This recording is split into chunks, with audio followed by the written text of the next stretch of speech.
Вечерта е тиха, прозорецът е отворен, а въздухът тежи от страх и нежност. Бащата седи до леглото, държи ръката на жена си, докато дъщеря им спи сгушена до майка си. Очите му са уморени, но не мигат. Всяка секунда с нея е безценна. Майката, слаба и бледа, шепне с усилие: „Пази я, тя е нашият свят“.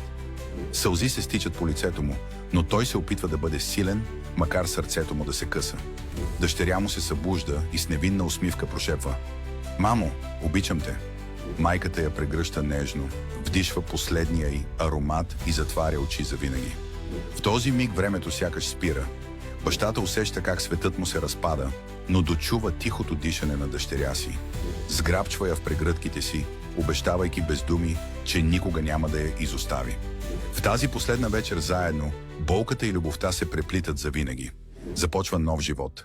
Живот, в който той трябва да бъде и майка, и баща.